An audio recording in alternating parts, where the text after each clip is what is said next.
ਸੋ ਦਰ ਕਹਿਆ ਸੋ ਕਰ ਕਹਿਆ। ਸਿੱਧਾਂ ਨੇ ਸਤਿਗੁਰੂ ਪਾਤਸ਼ਾਹ ਨੂੰ ਸਵਾਲ ਕੀਤਾ, ਪਾਤਸ਼ਾਹ ਉਹ ਕਿਹੜਾ ਦਰਵਾਜ਼ਾ ਹੈ ਤੇ ਕਿਹੜਾ ਘਰ ਹੈ ਜਿਤ ਬਹਿ ਸਰਬ ਸੰਭਾਲੇ। ਜਿੱਥੇ ਬਹਿ ਕੇ ਤੇ ਸਾਰਿਆਂ ਦੀ ਉਹ ਸਾਂਭ ਸੰਭਾਲ ਕਰਦਾ ਹੈ, ਜਿੱਥੇ ਨਿਗਰਾਨੀ ਕਰਦਾ ਸਾਰਿਆਂ ਦੀ। ਵਾਜੇ ਨਾਦ ਅਨੇਕ ਅਸੰਖਾਂ। ਸੋ ਇਸ ਪ੍ਰਕਾਰ ਬੇਅੰਤ ਪ੍ਰਮਾਤਮਾ ਦੇ ਦਰਵਾਜ਼ਿਆਂ ਵਿਖੇ ਅਨੇਕਾਂ ਨਾਦ ਆਦਿਕ ਵਾਜੇ ਵੱਜ ਰਹੇ ਹਨ। ਕੇਤੇ ਵਾਵਣ ਹਾਰੇ। ਵਾਵਣ ਹਾਰੇ ਤੋਂ ਭਾਵ ਵਜਾਉਣ ਵਾਲੇ। ਇੱਕ ਤਾਂ ਵਾਜਾ ਹੁੰਦਾ ਨਾ, ਇੱਕ ਵਜਾਉਣ ਵਾਲਾ ਹੁੰਦਾ ਹੈ। ਵਾਜੇ ਅਨੇਕਾਂ ਹੀ ਆਵਾਜ਼ਾਂ ਨੇ ਔਰ ਅਨੇਕਾਂ ਹੀ ਉਹਨੂੰ ਵਜਾਉਣ ਵਾਲੇ ਨੇ। ਵਾਵਣ ਹਾਰੇ ਤੋਂ ਭਾਵ ਅਨੇਕਾਂ ਹੀ ਵਜਾਉਣ ਵਾਲੇ ਹਨ। ਕੇਤੇ ਰਾਗ ਪਰੀ ਸੋ ਕਹੀਹਨ। ਕਿੰਨੇ ਹੀ ਰਾਗ ਪਰੀਆਂ ਰਾਗਣੀਆਂ ਦੇ ਸਹਿਤ ਕਥਨ ਕੀਤੇ ਜਾਂਦੇ ਹਨ। ਕੇਤੇ ਗਾਵਣ ਹਾਰੇ। ਤੇ ਕਿੰਨੇ ਉਹਨੂੰ ਗਾਉਣ ਵਾਲੇ ਹਨ। ਗਾਵੇ ਤਹਣੋਂ ਪੌਣ ਪਾਣੀ ਬਸੰਤਰ।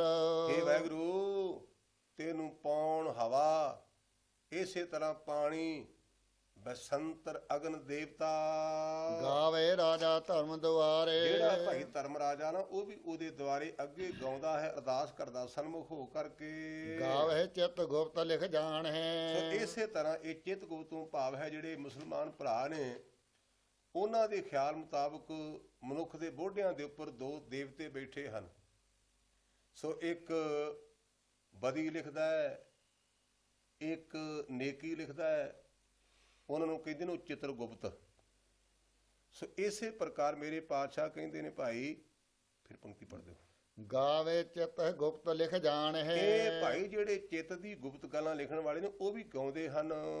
ਲਿਖ ਲਿਖ ਧਰਮ ਵਿਚਾਰੇ। ਤੇ ਲਿਖ ਲਿਖ ਧਰਮ ਵਿਚਾਰੇ ਤੋਂ ਭਾਵ ਉਹਨਾਂ ਧਰਮ ਤੇ ਅਧਰਮ ਦੇ ਲੇਖੇ ਨੂੰ ਵਿਚਾਰ ਕੇ ਲਿਖਦੇ ਹਨ। ਉਹ ਚਿੱਤਰ ਗੁਪਤ ਵੀ ਉਸ ਦੇ ਜਸ ਨੂੰ ਗਾਉਂਦੇ ਹਨ। ਸੋ ਇਸ ਪ੍ਰਕਾਰ ਗਾਵੇ ਈਸ਼ਰ ਬਰਮਾ ਦੇਵੀ। ਕਹਿੰਦੇ ਨੇ ਸ਼ਿਵ ਜੀ, ਬ੍ਰਹਮਾ ਆਦਿਕ 96 ਕਰੋੜ ਦੇਵੀ ਦੇਵਤੇ ਉਹਦੇ ਜਸ ਨੂੰ ਗਾਉਂਦੇ ਹਨ। ਸੋਣ ਸਦਾ ਸਵਾਰੇ। ਪਰਮਾਤਮਾ ਦੇ ਸਵਾਰੇ ਬਣਾਏ ਹੋਏ ਆਪੋ ਆਪਣੀ ਜਗ੍ਹਾ ਪਰ ਸਾਰੇ ਸੋਭ ਰਹੇ ਹਨ। ਗਾਵੇ ਇੰਦ ਅੰਦਾਸਨ ਬੈਠੇ। ਦੇਵਤਿਆਂ ਦੇ ਸੁਆਮੀ ਇੰਦਰ ਜੀ ਇਹ ਅੰਦਰਾਸਨ ਸਿੰਘਾਸਨ ਪਰ ਬੈਠੇ ਹੋਏ ਪ੍ਰਮਾਤਮਾ ਦਾ ਜਸ ਗਾਉਂਦੇ ਨੇ। ਕਿਸ ਤਰ੍ਹਾਂ? ਦੇਵਤਿਆਂ ਦਰ ਨਾਲੇ। ਸੋ ਕਹਿੰਦੇ ਇਸ ਪ੍ਰਕਾਰ ਇਹ ਜਸ ਤਾਂ ਭਾਈ ਗਾਉਂਦੇ ਨੇ ਤੇ ਦੇਵਤਿਆਂ ਦੇ ਦਰ ਦਲ ਨੂੰ ਨਾਲ ਲੈ ਕਰਕੇ, ਜਿਵੇਂ ਇੱਕ ਜਥੇਦਾਰ ਰਾਗੀ ਸਿੰਘ ਹੁੰਦਾ ਤੇ ਇੱਕ ਨਾਲ ਸਹਾਇਕ ਹੁੰਦਾ ਹੈ। ਕਹਿੰਦੇ ਇਸ ਪ੍ਰਕਾਰ ਉਹ ਇੰਦਰ ਵੀ ਗਾਉਂਦਾ ਹੈ ਤੇ ਜਿਹੜੇ ਨਾਲ ਦੇ ਦੇਵਤੇ ਨੇ ਉਹਨਾਂ ਨੂੰ ਨਾਲ ਲੈ ਕਰਕੇ ਉਹ ਵੀ ਪ੍ਰਮਾਤਮਾ ਦੀ ਵਡਿਆਈ ਕਰਦਾ ਭਾਈ। ਗਾਵੇ ਸਿੱਧ ਸਮਾਧੀ ਅੰਦਰ। ਸੋ ਇਸ ਤਰ੍ਹਾਂ ਜਿਹੜੇ ਸਿੱਧ ਲੋਕ, ਵਿਚਾਰਵਾਨ ਲੋਕ ਨੇ, ਗਰੀਬੜੇ ਸਾਧ ਵੀ ਉਹਦੇ ਜਸ ਨੂੰ ਗਾਵੇ ਸਿੱਧ ਸਮਾਧੀ ਅੰਦਰ।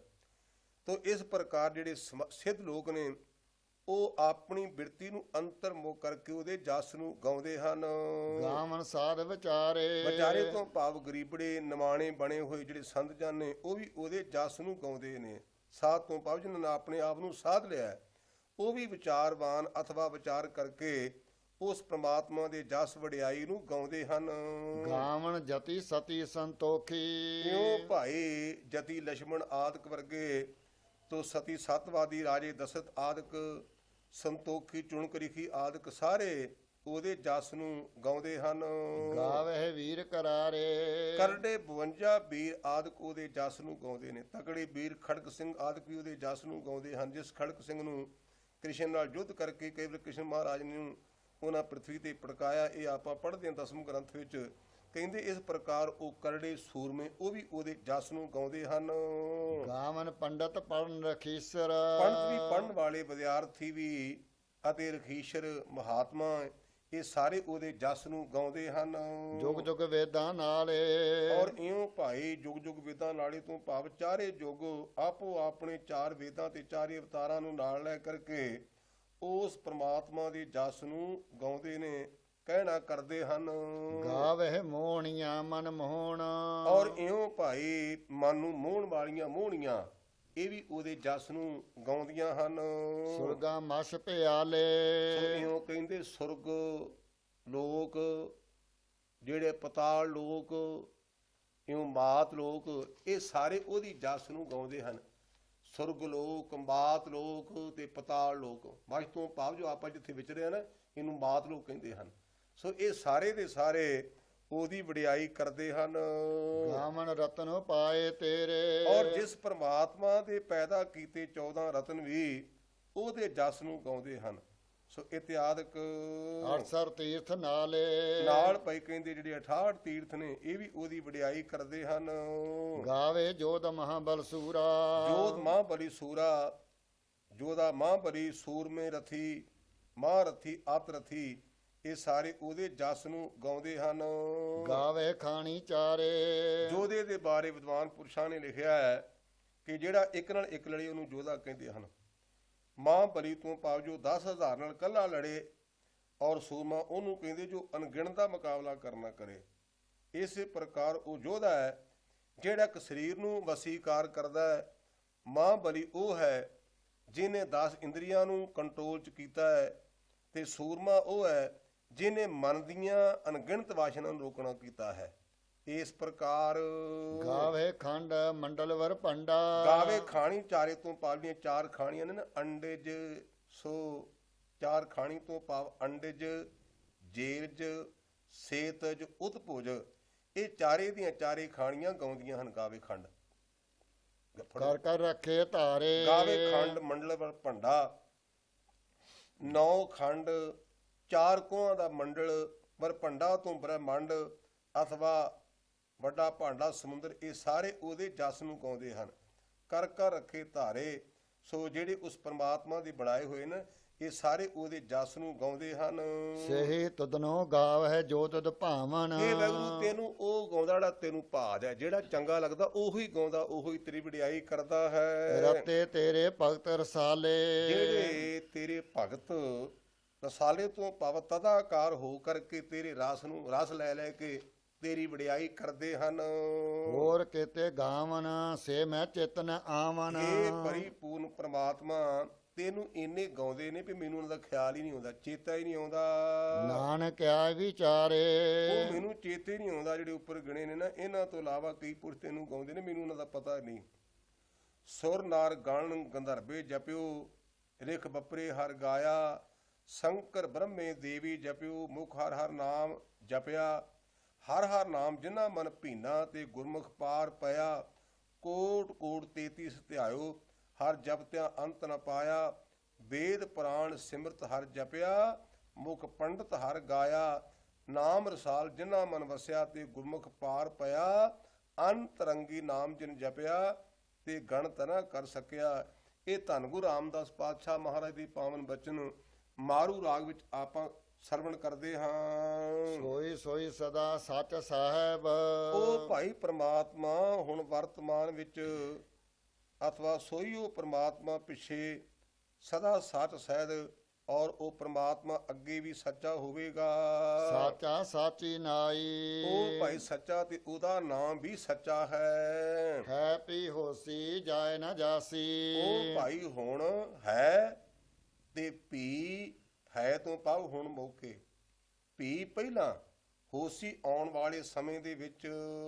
ਰਚਨਾ ਜਨ ਰਚਾਈ। ਜਾਏ ਨਾ ਜਾਸੀ, ਉਹ ਜਾਣਿਆ ਨਹੀਂ ਜਾਂਦਾ, ਨਾ ਜੰਮਦਾ ਤੇ ਨਾ ਮਰਦਾ ਹੈ। ਜੇ ਸਾਰੀ ਜਗਤ ਦੀ ਬਣਾਵਟ ਨੂੰ ਬਣਾਈ ਹੋਈ ਹੈ, ਜਿਹਨੇ ਰਚਨਾ ਰਚੀ ਹੈ ਨਾ, ਉਹ ਤਾਂ ਜਾਏ ਨਾ ਜਾਵੇਗਾ। ਇਸ ਪ੍ਰਕਾਰ ਜਾਏ ਨਾ ਜਾਸੀ, ਰਚਨਾ ਜਨ ਰਚਾਈ, ਉਹ ਜਾਣਿਆ ਨਹੀਂ ਜਾਂਦਾ ਜਿਹਨੇ ਇਹ ਰਚਨਾ ਬਣਾਉਣਾ ਕੀਤੀ। ਸੋਈ ਕਾਜੀ ਜਿਨ ਆਪ ਤਜਿਆ, ਇੱਕ ਨਾਮ ਕੀਆ ਆਧਾਰੋ। ਹੈ ਪੀ ਹੋਸੀ ਜਾਏ ਨਾ ਜਾਸੀ, ਸੱਚਾ ਸਿਰਜਣਹਾਰੋ। ਰੰਗੀ ਰੰਗੀ ਭਾਤੀ ਕਰ ਕਰ ਜਿਨਸੀ। ਸੋ ਇਸ ਪ੍ਰਕਾਰ ਕਾਲੇ ਗੋਰੇ ਲਾਲ ਪੀਲੇ ਆਦਿਕ ਰੰਗਾਂ ਦੀ ਜਾਤੀ ਤਰ੍ਹਾਂ ਤਰ੍ਹਾਂ ਦੀ ਬਣਾ ਕਰਕੇ ਮਾਇਆ ਜਿਨ ਉਪਾਈ। ਸੋ ਇਹ ਆਮ ਕਰਕੇ ਕਈ ਰੰਗੀ ਰੰਗੀ ਭਾਤੀ ਕਰ ਕਰ ਪੜ੍ਹਦੇ ਹਨ। ਜਿਵੇਂ ਨਾ ਗੁਰਮੁਖਾਂ ਪੜ੍ਹਿਆ ਨਾ, ਇਸ ਤਰ੍ਹਾਂ ਸਾਨੂੰ ਟਕਸਾਲ ਚ ਮਹਾਂਪੁਰਸ਼ਾਂ ਪੜ੍ਹਾਇਆ ਸੀ।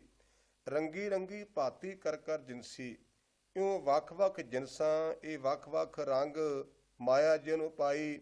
ਉਸ ਪ੍ਰਮਾਤਮਾ ਨੇ ਮਾਇਆ ਦੁਆਰਾ ਸਾਰੀ ਸ੍ਰਿਸ਼ਟੀ ਪੈਦਾ ਕਰਨਾ ਕੀਤੀ ਹੈ। ਕਰ ਕਰ ਵੇਖੈ ਕੀਤਾ ਆਪਣਾ। ਉਹ ਆਪਣੇ ਕੀਤੇ ਹੋਏ ਪ੍ਰਪੰਚ ਨੂੰ ਆਪ ਹੀ ਵੇਖੇ ਕਰਕੇ ਪਾਲਣਾ ਕਰਦਾ ਹੈ। ਜਿਵ ਤਿਸ ਦੀ ਵਡਿਆਈ। ਵਡਿਆਈ ਤੋਂ ਭਾਵ ਭਾਈ ਜਿਵੇਂ ਉਹਦੀ ਇੱਛਾ ਹੁੰਦੀ, ਜਿਵੇਂ ਉਹਨੂੰ ਚੰਗਾ ਲੱਗਦਾ ਹੈ ਉਹਦੇ ਮੁਤਾਬਕ ਇਹ ਪੈਦਾ ਕਰਕੇ ਵੇਖ ਰਿਹਾ ਹੈ। ਜੋ ਤਿਸ ਭਾਵੈ ਸੋਈ ਕਰਸੀ। ਜੋ ਪ੍ਰਮਾਤਮਾ ਨੂੰ ਚੰਗਾ ਲੱਗੇਗਾ ਗੁਰਮੁਖ ਪਿਆਰੋ ਉਹ ਕਰੇਗਾ। ਹੁਕਮ ਨਾ ਕਰਨਾ ਜਾਈ। ਸੋ ਇਸ ਪ੍ਰਕਾਰ ਜੀਵ ਨੂੰ ਉਹਦੇ ਦੇ ਉੱਪਰ ਉਹਦੀ ਆਗਿਆ 'ਚ ਰਹਿਣਾ ਚਾਹੀਦਾ ਭਾਈ। ਉਹਦਾ ਹੁਕਮ ਹਟਾਇਆ ਨਹੀਂ ਜਾ ਸਕਦਾ। ਜੋ ਤਿਸ ਭਾਵੇ ਸੋਈ ਕਰਸੀ, ਹੁਕਮ ਨਾ ਕਰਨਾ ਚਾਹੀ। ਉਸ ਪ੍ਰਮਾਤਮਾ ਉੱਤੇ ਹੁਕਮ ਨਹੀਂ ਕੀਤਾ ਜਾ ਸਕਦਾ। ਇਹ ਕਹਿੰਦੇ ਵੀ ਆਪਣੀ ਮਰਜ਼ੀ ਮੁਤਾਬਕ ਚਲਾਵਾਂ, ਵੈਸੇ ਮਾਫੀ ਦੇਣੀ ਹਾਂ ਤਾਂ ਆਪਾਂ ਗੁਰੂ ਕੇ ਸਿੱਖ ਚਾਹੀਦਾ ਤਾਂ ਆਪਾਂ ਹੁਕਮ ਮੰਨੀਏ। ਆਪਾਂ ਤਕਰੀਬਨ ਗੁਰੂ ਤੇ ਹੁਕਮ ਕਰਦੇ ਹਾਂ।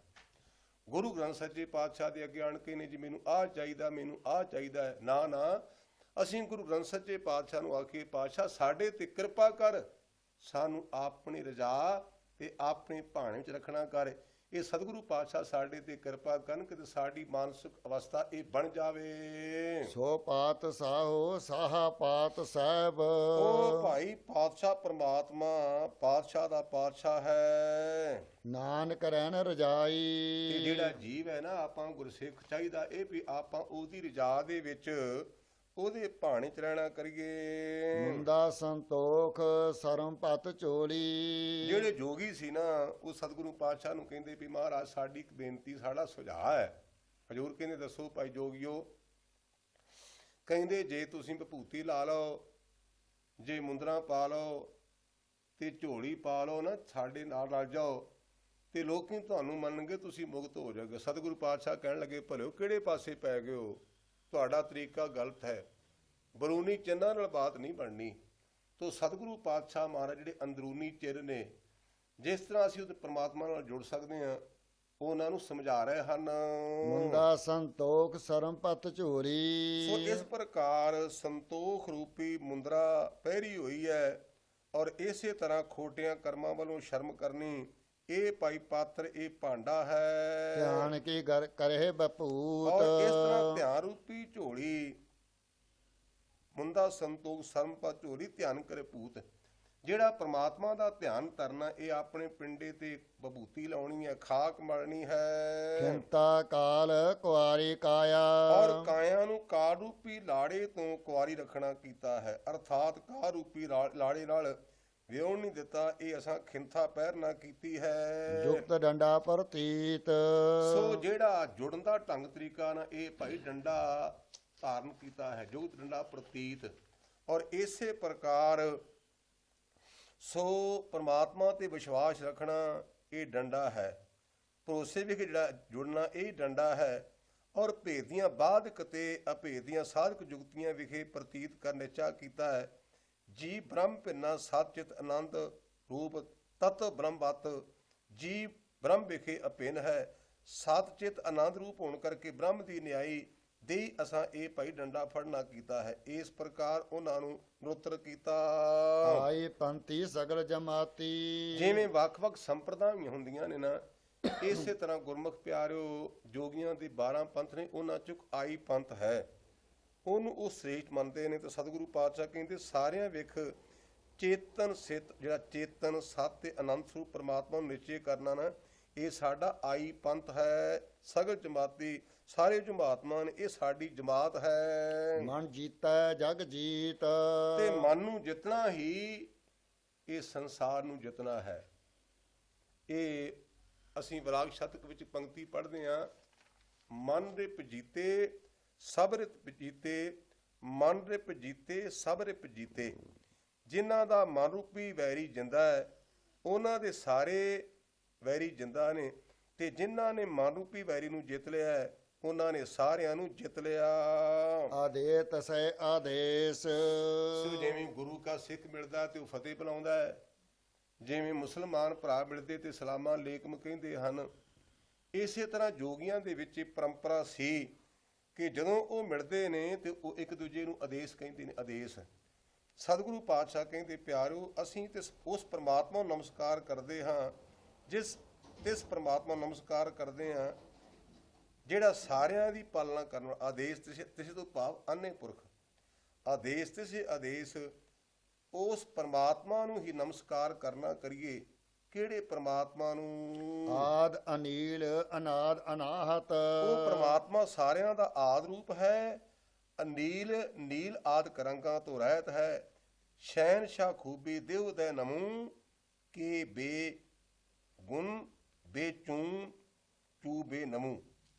ਇਹ ਜਫਰਨਾਮੇ ਦੇ ਬੋਲ ਹਨ। ਇਸ ਪ੍ਰਕਾਰ ਉਹ ਪਰਮਾਤਮਾ ਆਦਿ ਦੇ ਵਿੱਚ ਗਿਣਤੀ ਤੋਂ ਰਹਿਤ। ਜੁਗ ਜੁਗ ਏਕੋ ਵੇਸ। ਸੋ ਨਾਦੀ ਭਾਵ ਨਾਦ ਤੋਂ ਰਹਿਤ ਹੈ, ਉਹਦਾ ਗੁਰੂ ਕੋਈ ਨਹੀਂ, ਇਸ ਤੇ ਉਹਨੂੰ ਨਾਦੀ ਜਾਣਨਾ ਕਰੋ। ਅਨਾਦ ਤੋਂ ਭਾਵ ਹੋਰ ਨਾ ਕਰਕੇ ਹੱਥ ਨਾਸ ਨਹੀਂ ਹੁੰਦਾ। ਅਨ ਦਵੈਤ ਜਿਸ ਵਿਖੇ ਹੱਥ ਨਾਸ ਹੈ, ਅਨ ਹੋਰਨਾ ਤੋਂ ਹੱਥ ਨਾਸ ਕਰਨ ਵਾਲਾ ਹੈ। ਹੱਦ ਭਾਵ ਹੱਦ ਬੰਨਿਓ ਤੋਂ ਰਹਿਤ ਹੈ। ਜੁਗ ਜੁਗ ਏਕੋ ਵੇਸ ਤੋਂ ਭਾਵ ਉਹ ਚੌਂ ਯੁਗਾਂ ਦੇ ਵਿੱਚ ਇੱਕ ਹੀ ਸਰੂਪ ਹੈ। ਜਿਵੇਂ ਆਪਾਂ ਪੜ੍ਹਦੇ ਹਾਂ ਦਸਮ ਪਾਤਸ਼ਾਹ ਦੀ ਪਾਵਨ ਬਚਨ, ਜਿਮੀ ਜਮਾਨ ਕੇ ਵਿਖੇ ਸਮਸਤ ਇੱਕ ਜੋਤ ਹੈ, ਨਾ ਘਾਟ ਹੈ ਨਾ ਬਾੜ ਹੈ, ਨਾ ਬਾੜ ਘਾਟ ਬਾੜ ਹੋਤ ਹੈ, ਨਾ ਹਾਨ ਹੈ ਨਾ ਬਾਨ ਹੈ, ਸਮਾਨ ਰੂਪ ਜਾਨੀਏ, ਮਕੀਨ ਔ ਮਕਾਨ ਅਪਰਮਾਨ ਤੇਜ ਮਾਨੀਏ। ਸੋ ਇਸ ਪ੍ਰਕਾਰ ਯੁਗਾਂ ਚਾਰ ਯੁਗਾਂ ਦੇ ਵਿੱਚ ਉਹਦਾ ਇੱਕੋ ਹੀ ਵੇਸ ਜਾਣਨਾ ਕਰੀਏ ਜੀ। ਭੁਗਤ ਗਿਆਨ ਦਇਆ ਭੰਡਾਰਨ। ਸੋ ਗਿਆਨ ਰੂਪੀ ਭੁਗਤ ਛਕਦੇ ਹਾਂ, ਜਿਵੇਂ ਆਪਾਂ ਪ੍ਰਸ਼ਾਦ ਛਕਦੇ ਹਾਂ, ਉਹਨੂੰ ਭੁਗਤ ਕਹਿੰਦੇ ਨੇ, ਭੁਗਤ ਜਿਹੜਾ ਉੱਥੋਂ ਮਿਲਦਾ ਹੈ। ਸੋ ਮਾਰੇ ਕਹਿੰਦੇ ਭੁਗਤ ਗਿਆਨ, ਜਿਹੜਾ ਪ੍ਰਮਾਤਮਾ ਦਾ ਗਿਆਨ ਹੈ ਇਹ ਅਸੀਂ ਛਕਦੇ ਹਾਂ। ਭੁਗਤ ਗਿਆਨ ਦਇਆ ਭੰਡਾਰਨ, ਸਾਡੇ ਪਾਸ ਦਇਆ ਰੂਪੀ ਭੰਡਾਰਨ ਹੈ। ਇਸ ਦਇਆ ਕਰਕੇ ਸ਼ੁਭ ਗੁਣਾਂ ਦੀ ਪ੍ਰਾਪਤੀ, ਸੰਸਾਰਕ ਪਦਾਰਥਾਂ ਦੀ ਪ੍ਰਾਪਤੀ ਹੁੰਦੀ ਹੈ। ਘਟ ਘਟ ਵਾਜਹਿ ਨਾਦ। ਸੋ ਇਉਂ ਹਿਰਦੇ ਦੇ ਵਿੱਚ, ਘਟ ਕਹਿੰਦੇ ਨੇ ਹਿਰਦੇ ਨੂੰ। ਸੋ ਇਸ ਹਿਰਦੇ ਦੇ ਵਿੱਚ ਜਿਹੜਾ ਉਸ ਪਰਮਾਤਮਾ ਦਾ ਵਾਰ-ਵਾਰ ਉਚਾਰਨ ਕਰਨਾ ਹੈ। ਆਪ ਨਾਥ ਨਾਥੀ ਸਭ ਜਾ ਕੀ। ਨਾਥ ਦਾ ਭਾਵ ਨਾਲ ਸਾਰਾ ਕੰਟਰੋਲਰ, ਉਹ ਸਾਰਿਆਂ ਦਾ ਕੰਟਰੋਲ ਕਾਬੂ ਕਰਨ ਵਾਲਾ ਹੈ। ਸਾਰਿਆਂ ਦਾ ਮਾਲਕ, ਸਾਰੇ ਉਹਦੇ ਹੁਕਮ ਦੇ ਵਿੱਚ ਨੱਥੇ ਹੋਏ ਹਨ। ਔਰ ਆਪ ਨਾਥ ਨਾਥ ਸਭ ਜਾ ਕੀ, ਸਾਰੇ ਉਹਦੇ ਹੁਕਮ 'ਚ ਨੱਥੇ ਹੋਏ ਨੇ। ਰਿੱਧ ਸਿੱਧ ਅਵਰਾ ਸਾਧ, ਰਿੱਧੀਆਂ ਸਿੱਧੀਆਂ ਦਾ ਸਵਾਦ ਹੋਰ ਹੈ। ਸੋਚਾਂ ਨੂੰ ਸਾਨੂੰ ਚੰਗਾ ਨਹੀਂ ਲੱਗਦਾ। ਭਾਵ ਆਮ ਲੋਕੀ ਪੁਰਾਤਨ ਜ਼ਮਾਨੇ ਦੇ ਵਿੱਚ ਜਿਵੇਂ ਇਸਲਾਮ ਧਰਮ ਦੇ ਜਿਹੜਾ ਕਰਾਮਾਤਾਂ ਵਿਖਾਉਂਦਾ ਉਹਨੂੰ ਪੀਰ ਮੰਨਦੇ ਸਨ, ਲੇਕਿਨ ਗੁਰਮਤਿ ਵਿੱਚ ਸਤਿਗੁਰੂ ਪਾਤਸ਼ਾਹ ਨੇ ਇਹਨਾਂ ਚੀਜ਼ਾਂ ਨੂੰ ਕੰਡੈਮ ਕੀਤਾ ਹੈ। ਅਸੀਂ ਗੁਰੂ ਪੰਚਮ ਪਾਤਸ਼ਾਹ ਦੇ ਪਾਵਨ ਪਵਿੱਤਰ ਪੰਕਤੀ ਪੜ੍ਹਦੇ ਹਾਂ ਸੁਖਮਨੀ ਸਾਹਿਬ ਦੇ ਵਿੱਚ, ਪ੍ਰਭ ਕੇ ਸਿਮਰਨ ਰਿੱਧ ਸਿੱਧ ਨੌ ਨਿਧ। ਜਿਹੜੇ ਪ੍ਰਭੂ ਦੇ ਪਿਆਰ ਵਿੱਚ ਜੁੜ ਗਏ ਨੇ, ਇਹ ਆਟੋਮੈਟਿਕਲੀ ਸੁਭਾਵਿਕ ਹੀ ਜਿਹੜੀਆਂ ਰਿੱਧੀਆਂ ਸਿੱਧੀਆਂ ਨੇ ਇਹ ਉਹਨਾਂ ਦੇ ਮਗਰ ਮਗਰ ਫਿਰਦੀਆਂ ਨੇ। ਸਤਿਗੁਰੂ ਪਾਤਸ਼ਾਹ ਸਿੱਧਾਂ ਨੂੰ ਕਹਿੰਦੇ ਨੇ, ਭਾਈ ਜਿਹੜਾ ਰਿੱਧੀਆਂ ਸਿੱਧੀਆਂ ਦਾ ਸਵਾਦ ਹੋਰ ਹੈ, ਇਹ ਪ੍ਰਮਾਤਮਾ ਦੇ ਨਾਲੋਂ ਤੋੜਨ ਵਾਲੀਆਂ ਹਨ। ਰਿੱਧ ਸਿੱਧ ਅਵਰਾ ਸਾਧ। ਇਹਦਾ ਭਾਈ ਸਵਾਦ ਹੀ ਹੋਰ ਹੈ। ਸਾਧ ਤੋਂ ਭਾਵ ਸਵਾਦ ਜਾਣਨਾ ਕਰੀਏ। ਸੰਯੋਗ ਵਿਜੋਗ ਦੋਏ ਕਾਰ ਚਲਾਵ ਹੈ। ਇਹ ਸੰਯੋਗ ਤੇ ਵਿਜੋਗ ਜਿਹੜੇ ਨੇ, ਸੰਯੋਗ ਕਰਕੇ ਸੋ ਜਿਹੜੇ ਜੀਵ ਨੇ ਇਹ ਮਿਲੀ ਜਾਂਦੇ ਨੇ, ਵਿਜੋਗਾਂ ਕਰਕੇ ਵਿਛੜੀ ਜਾਂਦੇ ਨੇ। ਇਹ ਦੋਵੇਂ ਕਾਰ ਚਲਾਉਂਦੇ ਹਨ। ਲੇਖੇ ਆਵਹਿ ਭਾਗ। ਪਰ ਗੁਰਮੁਖ ਨੂੰ ਮਿਲੇਗਾ ਆਪਣੇ ਕਰਮਾਂ ਦੇ ਮੁਤਾਬਕ। ਇਹ ਸੰਯੋਗ ਤੇ ਵਿਜੋਗ ਪ੍ਰਮਾਤਮਾ ਦੇ ਕੀਤੇ ਹੋਏ ਹਨ। ਆਦੇਤ ਸੈ ਆਦੇਸ਼। ਸੋ ਉਸ ਪ੍ਰਮਾਤਮਾ ਨੂੰ ਨਮਸਕਾਰ ਕਰਨਾ ਕਰੀਏ। ਆਦ ਅਨੀਲ ਅਨਾਦ ਅਨਾਹਤ। ਜਿਹੜਾ ਸਾਰਿਆਂ ਦਾ ਆਦ ਰੂਪ ਹੈ, ਨੀਲ ਆਦ ਰੰਗਾਂ ਤੋਂ ਰਹਿਤ ਹੈ, ਅਨਾਦੀ ਸਰੂਪ ਹੈ ਔਰ ਹੱਥ ਤੋਂ ਰਹਿਤ ਹੈ। ਜੁਗਾਂ ਜੁਗਾਂ ਵਿੱਚ ਉਹਦਾ ਇੱਕ ਹੀ ਵੇਸ ਸਰੂਪ ਜਾਣਨਾ ਕਰੀਏ। ਜੁਗ ਜੁਗ ਏਕੋ ਵੇਸ। ਉਹਦਾ ਭਾਈ ਇੱਕੋ ਹੀ ਵੇਸ ਹੈ ਪਿਆਰਿਓ। ਏਕਾ ਮਾਈ ਜੁਗਤ ਵਿਆਈ। ਸੋ ਏਕਾ ਮਾਈ, ਮਾਈ ਤੋਂ ਭਾਵ ਹੈ ਮਾਇਆ। ਇਹ ਇੱਕ ਮਾਇਆ ਪ੍ਰਮਾਤਮਾ, ਮਾਇਆ ਜੁਗਤ ਜੁੜੀ ਤੋਂ ਭਾਵ ਹੈ ਜਿਹੜਾ ਇਸ ਕਲਪ ਕੁਆਤਾ। ਮਾਇਆ ਤੋਂ ਭਾਵ ਵਿਆਈ ਦਾ ਤਾਂ ਪ੍ਰਸੂਤ, ਆਮ ਕਰਕੇ ਹੀ ਗੁਰਮੁਖ ਪਿਆਰੀ ਵਿਆਹੀ ਪੜ੍ਹੀ ਜਾਂਦੇ ਨੇ। ਵਿਆਹੀ ਤੋਂ ਭਾਵ ਪ੍ਰਸੂਤਾ ਹੋਈ ਹੈ। ਏਕਾ ਮਾਈ ਜੁਗਤ ਵਿਆਈ। ਸੋ ਮਾਇਆ ਪਤੀ ਪ੍ਰਮਾਤਮਾ ਹੈ। ਜਿਹੜਾ ਪਤੀ ਪ੍ਰਮਾਤਮਾ ਨਾਲ, ਉਹਦੇ ਨਾਲ ਜਦ ਮਾਇਆ ਦੀ ਜੁਗਤ ਜੁੜੀ, ਜਿਹਨੂੰ ਕਹਿੰਦੇ ਨੇ ਕਲਪਤਾਤਮਕ ਸੰਬੰਧ, ਇੱਕ ਮਾਇਆ ਦੇ ਉਸ ਪ੍ਰਮਾਤਮਾ ਨਾਲ ਕਲਪਤਾਤਮਕ ਸੰਬੰਧ ਬਣ ਕਰਕੇ ਤਿੰਨ ਚੇਲੇ ਪਰਵਾਨ। ਇੱਕ ਭਾਈ ਮਾਇਆ ਤੇ ਪ੍ਰਮਾਤਮਾ ਦੇ ਸੰਬੰਧਾਂ ਤੋਂ ਅੱਗੇ ਤਿੰਨ ਚੇਲੇ ਤੋਂ ਭਾਵ ਇਹ ਤਿੰਨ ਦੇਵਤੇ ਪਰਮਾਣੀਕ ਹੋਏ। ਇਹਨੂੰ ਆਪਾਂ ਆਮ ਸਾਦਾ ਭਾਸ਼ਾ ਵਿੱਚ ਕਹਿ ਸਕਦੇ ਹਾਂ ਰਜੋਗੁਣ, ਸਤੋਗੁਣ ਤੇ ਤਮੋਗੁਣ। ਜਿਹੜਾ ਇਹ ਵਿਸ਼ਨੂੰ ਹੈ ਇਹ ਸਤੋਗੁਣੀ ਹੈ, ਜਿਹੜਾ ਬ੍ਰਹਮਾ ਹੈ ਇਹ ਰਜੋ ਗੁਣ ਹੈ। ਜਿਹੜੇ ਸ਼ਿਵਜੀ ਮਹਾਰਾਜ ਨੇ ਇਹਨਾਂ ਨੂੰ ਤਮੋ ਗੁਣ। ਇਹ ਤੇ ਆਦਿਕ ਇਹ ਤਿੰਨ ਪੈਦਾ ਹੋਈਆਂ ਹਸਤੀਆਂ ਜਾਂ ਤਿੰਨ ਸ਼ਕਤੀਆਂ ਪੈਦਾ ਹੋਈਆਂ ਜਾਂ ਤਿੰਨ ਗੁਣ ਪੈਦਾ ਹੋਏ। ਇੱਕ ਸੰਸਾਰੀ ਇੱਕ ਭੰਡਾਰੀ, ਸੰਸਾਰੀ ਤੋਂ ਭਾਵ ਬ੍ਰਹਮਾ, ਭੰਡਾਰੀ ਤੋਂ ਭਾਵ ਵਿਸ਼ਨੂੰ, ਇੱਕ ਲਾਏ ਦੀ ਬਾਣ, ਔਰ ਇੱਕ ਪਈ ਲੈਤਾ ਕਰਨ ਵਾਲਾ ਤੀਜਾ ਤਮੋ ਗੁਣ ਕਹਿ ਲੋ। ਜਿਵ ਤਿਸ ਭਾਵੈ ਤਿਵੈ ਚਲਾਵੈ। ਜਿਸ ਤਰ੍ਹਾਂ ਉਸ ਪ੍ਰਮਾਤਮਾ ਨੂੰ ਪਾਉਂਦਾ ਹੈ ਉਸੇ ਤਰ੍ਹਾਂ ਇਹਨਾਂ ਤਿੰਨਾਂ ਦੇਵਤਾਂ ਨੂੰ। ਇਹ ਹੈ ਗੁਰਮਤਿ ਦਾ ਫਲਸਫਾ। ਕਿਉਂਕਿ ਗੁਰਮਤਿ ਦੇ ਸਿਧਾਂਤ ਤੋਂ ਪਹਿਲਾਂ ਕੋਈ ਸ਼ਿਵ ਜੀ ਦੀ ਪੂਜਾ ਕਰਦਾ ਹੈ, ਕੋਈ ਬ੍ਰਹਮਾ ਦੀ ਆਰਾਧਨਾ ਕਰਦਾ ਹੈ। ਸੋ ਇਸੇ ਪ੍ਰਕਾਰ ਕੁਝ ਲੋਕ ਇੰਦਰ ਦੀ ਆਰਾਧਨਾ ਕਰਦੇ ਨੇ। ਮੇਰੇ ਪਾਤਸ਼ਾਹ ਕਹਿੰਦੇ ਭਲਿਓ ਮੁੱਢ ਨਾਲ ਜੁੜੋ, ਮੁੱਢ ਨਾਲ। ਤੇ ਇਸੇ ਤਰ੍ਹਾਂ ਮੇਰੇ ਪਾਤਸ਼ਾਹ ਕਹਿੰਦੇ ਨੇ ਇੱਕ ਬ੍ਰਹਮਾ ਹੈ, ਇੱਕ ਸ਼ਿਵ ਜੀ ਹੈ, ਔਰ ਇਸੇ ਤਰ੍ਹਾਂ ਇੱਕ ਵਿਸ਼ਨੂੰ ਹੈ। ਜਿਵੇਂ ਤਿਸ ਭਾਵੇ ਤਿਵ ਚਲਾਵੇ ਤੋਂ ਭਾਵ ਅੰਨੇ ਪੁਰਖ, ਇਹਨਾਂ ਸਾਰਿਆਂ ਦੀ ਸੁਪਰੀਮ ਪਾਵਰ। ਜਿਵੇਂ ਪਰਮਾਤਮਾ ਨੂੰ ਚੰਗਾ ਲੱਗਦਾ ਉਹਦੇ ਮੁਤਾਬਕ ਚਲਾਉਂਦਾ ਹੈ। ਜਿਉ ਹੋਏ ਫਰਮਾਨ, ਫਰਮਾਨ ਤੋਂ ਭਾਵ ਜਿਵੇਂ ਗੁਰਮੁਖ ਦਾ ਹੁਕਮ ਹੁੰਦਾ ਨਾ ਉਹਦੇ ਮੁਤਾਬਕ ਇਹ ਜੀਵ ਵਰਤਦੇ ਹਨ। ਉਹ ਵੇਖੈ ਉਹਨਾਂ ਨਦਰ ਨਾ ਆਵੈ। ਉਹ ਬ੍ਰਹਮਾ ਆਦਿਕ ਜੀਵਾਂ ਨੂੰ ਵੇਖਦਾ ਹੈ, ਪਰੰਤੂ ਉਹਨਾਂ ਜੀਵਾਂ ਨੂੰ ਉਹ ਵੇਖੇ ਉਹ ਨਜ਼ਰ ਨਾ ਆਵੇ। ਉਹ ਪਰਮੇਸ਼ਰ ਆਪ ਤਾਂ ਉਹਨਾਂ ਬ੍ਰਹਮਾ ਆਦਿਕ ਨੂੰ ਵੇਖ ਰਿਹਾ ਹੈ, ਪਰ ਜਿਹੜੇ ਉਹ ਦੇਵਤੇ ਨੇ ਉਹਨਾਂ ਨੂੰ ਪਰਮੇਸ਼ਰ ਨਜ਼ਰ ਨਹੀਂ ਆਉਂਦਾ। ਉਹ ਵੇਖੇ ਇੱਕ, ਉਹ ਇੱਕ ਪਰਮਾਤਮਾ ਸਾਰਿਆਂ ਨੂੰ ਵੇਖਦਾ, ਉਹਨਾਂ ਨਜ਼ਰ ਨਾ ਆਵੇ।